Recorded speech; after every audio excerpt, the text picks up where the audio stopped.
बेहद अहम खबर यूपी से, जहां एक फौत शुदा शख्स के नाम नोटिस जारी किया गया है। दरअसल पुलिस ने एक फौत शुदा शख्स के नाम नोटिस जारी किया है। 6 साल पहले शख्स की मौत हो चुकी थी और इसके नाम ये नोटिस जारी किया है और कहा है कि शरीयत कानून के खिलाफ एहतजाज में इस शख्स ने हिस्सा लिया था। तो यूपी पुलिस का दावा कि एक फौत शुदा शख्स के नाम नोटिस जारी किया गया है। बेहद दिलचस्प बात यह कि 6 साल पहले इस शख्स की मौत हो चुकी है और अब यूपी पुलिस का ये दावा है कि इस शख्स ने शहरियत कानून के खिलाफ एहतजाज में हिस्सा लिया था। इसी के नाम ये नोटिस जारी किया गया है।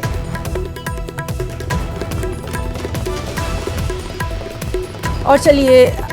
इस सिलसिले में हम मज़ीद तफसीलात जानेंगे कि आखिर ये मामला जो है किस तरह से सामने आया है। हमारे साथी लखनऊ में राजीव मौजूद हैं। राजीव, आपसे जानना चाहेंगे,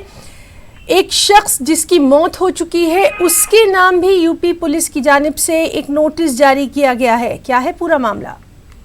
देखिए, बीते 19 दिसंबर के बाद जिस तरह से उत्तर प्रदेश में सीए के विरोध के नाम पर हिंसा फैलाई गई थी, उसमें 21 जिले शामिल थे, जिसमें फिरोजाबाद भी शामिल था। इस दौरान यूपी पुलिस द्वारा ये दावा किया गया था कि जो भी लोग हिंसा के आरोपी हैं उनके खिलाफ तभी कार्रवाई की जाएगी जब उनके खिलाफ पुख्ता सबूत मिलेंगे। लेकिन यूपी पुलिस के उन दावों की फिरोजाबाद में पोल खुलती नजर आ रही है, क्योंकि यहाँ पर एक बन्ने खान नाम के शख्स के खिलाफ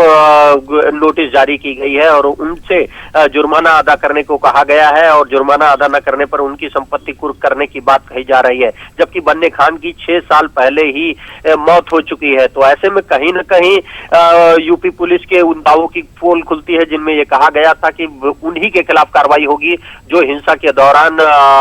उनके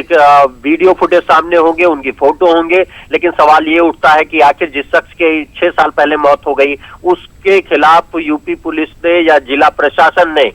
फिरोजाबाद जिला प्रशासन ने किस आधार पे कार्रवाई की है? क्या जो शख्स 6 साल पहले मर चुका है उसके खिलाफ हिंसा फैलाने का कोई उनके पास पुख्ता आधार था भी या नहीं था? तो ये जो मामला सामने आया है, इसके कारण कहीं न कहीं सिर्फ फिरोजाबाद ही नहीं, कई अन्य जगहों पर भी इस तरह के मामले सामने आए हैं जिनमें जो शख्स मौके पर नहीं थे उनके खिलाफ भी कार्रवाई की गई है, जिससे कहीं न कहीं यूपी पुलिस की शासन की इस कार्रवाई पर सवाल खड़ा उठता नजर आ रहा है। जी राजीव, बिल्कुल सही आपने कहा कि एक शख्स जिसकी मौत हो चुकी है उसके नाम यूपी पुलिस नोटिस जारी कर रही है, जबकि बार बार ये दावा किया जा रहा था कि सीसीटीवी फुटेज देखे जाएंगे और तमाम जो पुख्ता सबूत है उसके बाद ही कोई कार्रवाई की जाएगी। अब जिस तरह से ये बात सामने आई है, तो क्या आपके बन्ने खां के जो घर वाले हैं उनमें से किसी से बात हो पाई है? उनका क्या कुछ कहना है इस नोटिस के बारे में? देखिए, इस खबर के सामने आने के बाद हड़कंप मच गया है और बन्ने खान का जो पीड़ित परिवार है वो इसकी शिकायत उन्होंने पुलिस प्रशासन और जिला प्रशासन से की है, जिसके बाद पुलिस व जिला प्रशासन अपनी इस गलती को ऑफ रिकॉर्ड एक्सेप्ट कर रहा है, स्वीकार कर रहा है और वो ये कह रहे हैं कि इस मामले की जांच कराकर इसमें जो भी लापरवाही सामने आएगी उसके आधार पर संबंधित अधिकारियों व कर्मचारियों के खिलाफ कार्रवाई की जाएगी और ये देखा जाएगा कि आखिर किस आधार पर बन्ने खान के खिलाफ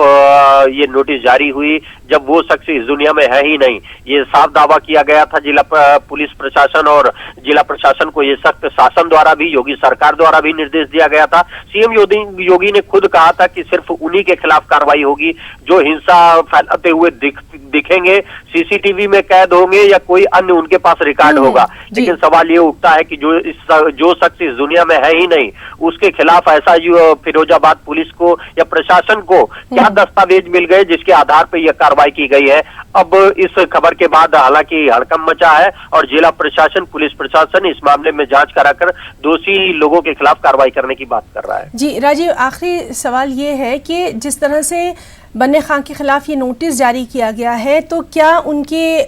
जो जायदाद है, उनकी जो प्रॉपर्टी है उसको कुर्क करने की बात की गई है या फिर किस तरह का है ये नोटिस?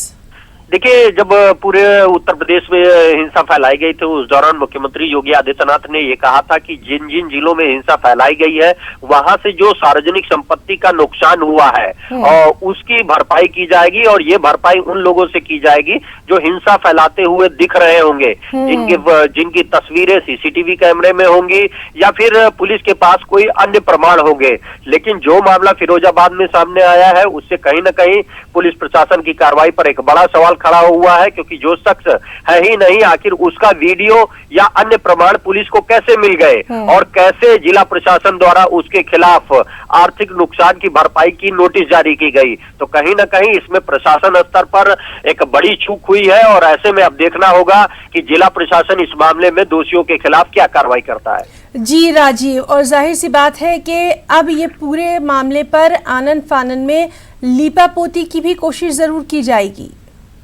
देखिए, यकीनन कहीं ना कहीं जिस तरह से फिरोजाबाद प्रशासन की कार्रवाई से एक बड़ा सवालिया निशान खड़ा हुआ है, ऐसे में देखना होगा कि बन्ने खां ही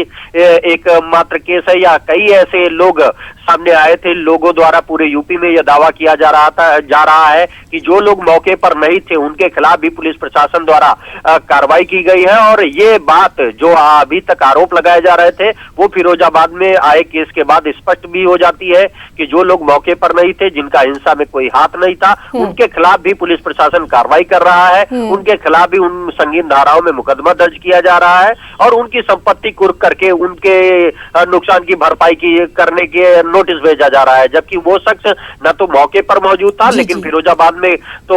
जो जिला प्रशासन की कार्रवाई है उस पर एक बड़ा निशान खड़ा हुआ है, क्योंकि वो शख्स तो इस दुनिया में ही नहीं है। तो ऐसे में सवाल उठता है कि स्थानीय प्रशासन को उसके खिलाफ ऐसा क्या सबूत मिल गया जिसके आधार पर ये नोटिस जारी की गई। बिल्कुल तो राजीव, आपने बिल्कुल ठीक कहा कि आखिर पूरे मामले की जांच जो है वो क्यों नहीं की गई, सिर्फ खानापूर्ति के लिए नामों के आगे नोटिस क्यों निकाले जा रहे हैं। बहुत बहुत शुक्रिया राजीव तमाम तर तफसीली जानकारी के लिए। तो नाज़रीन, आपको बताएं कि यूपी के फिरोजाबाद में एक फौतशुदा यानी एक शख्स जिसकी मौत हो चुकी है उसके नाम नोटिस जारी किया गया। 6 साल पहले बन्ने खान नाम के शख्स की मौत हो चुकी है, अब उन्हीं के नाम नोटिस जारी किया गया है। शहरियत कानून के खिलाफ एहतजाज में हिस्सा लेने का इल्ज़ाम लगाकर यूपी पुलिस ने उनके खिलाफ ये नोटिस जारी किया है, और जाहिर सी बात है अब इस पूरे मामले पर यूपी पुलिस की कारकर्दगी सवालों के घेरे में आ गई है।